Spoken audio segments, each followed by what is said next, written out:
This is an interesting statistics that we as Americans consume up to 4,500 calories over Thanksgiving dinner for one dinner. Naturally, if you're like me, a fitness buff, you're probably wondering, how do I burn it off?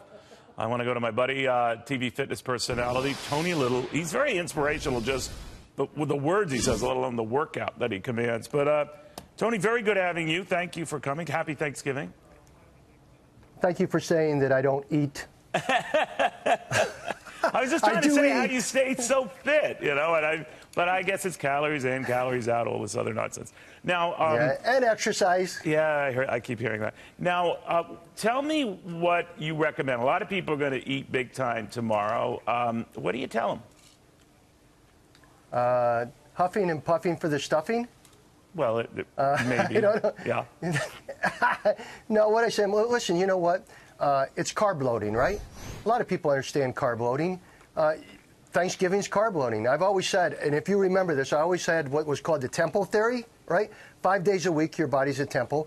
2 days a week, it's an amusement center. That's the best way to always eat or exercise or anything. Now what you have is you have Thanksgiving, which is one of those amusement days, but everyone's forgetting. What's the second amusement day?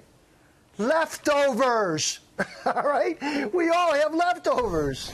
So you're not in that camp, Tony, that says, all right, don't do this. You're saying recognize the obvious. It's one of those carnival days or whatever, but you got to get back on the stick. So what do you do? Well, when you get back on the stick after you had your carb loading on Thanksgiving and you had your leftovers on the next day, is you go back to the gym. You go back to the gym like you normally would. You know, you do your normal workout, but you got to do at least 30 minutes of cardio. And you got to do, if you really want to burn some calories, then do all large muscle groups. Instead of doing your arms, do your chest. Instead of doing that, you know, your calves, do your legs. Instead of doing, do all large muscle groups. So it'll drive massive calories burning. So does it count if you just pick up a heavier TV remote versus a lighter TV remote? No? If you could put it with one arm and go like this, right, and then switch it to the other arm and go like this, possibly. Possibly. Okay. I just want to know how flexible you are. What do you do, Tony? I mean, the big day. I mean, your metabolism must be like a rocket anyway. But I mean, what do you do?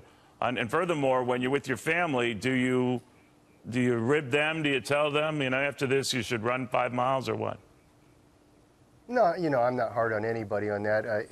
It's Thanksgiving. Everybody out there should be celebrating it. It's about our country and the pilgrims who, you know, brought us everything. But I think you should eat. You know, again, I see no big deal about consuming 4,000 or 5,000 calories on 1 or 2 days of the year that is very important to us. It's just carb loading to me.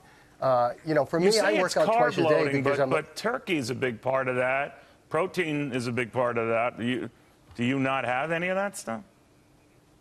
Yeah, of course I do. I mean, my favorite thing, obviously it puts me to sleep like everyone else. Let's face it, everyone's immediately asleep after a Thanksgiving Day dinner on the floor all over the house.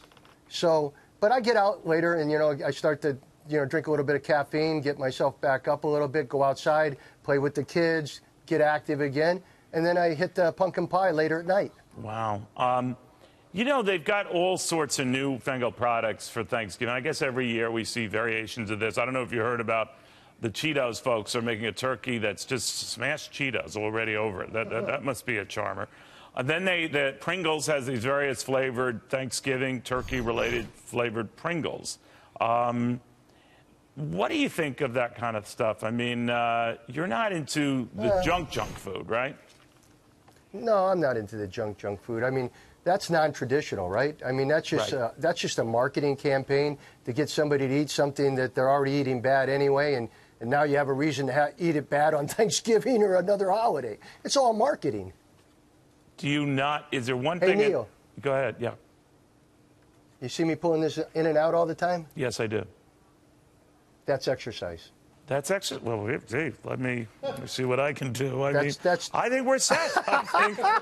Let me check my step count here. And it doesn't count as a step, but it's very, very close. Very, very close.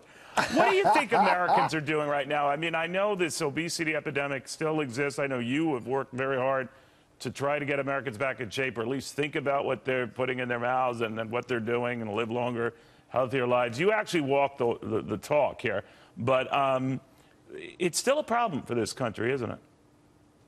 It's a huge problem for this country. I mean, huge, and I don't mean just in people. It's just gigantic.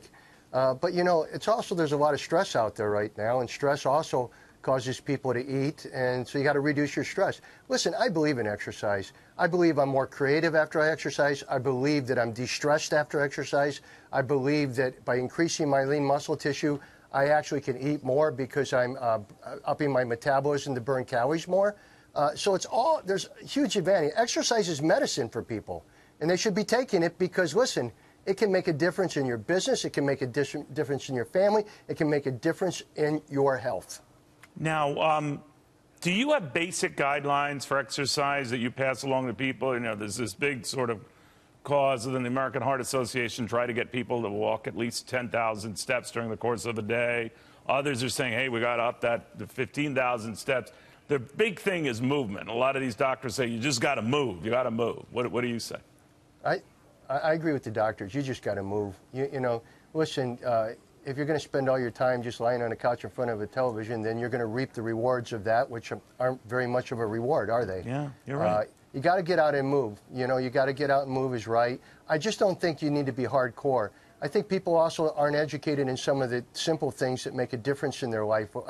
Not only just the walking, but now all of a sudden elevating the walk. So you're bringing more muscle into it.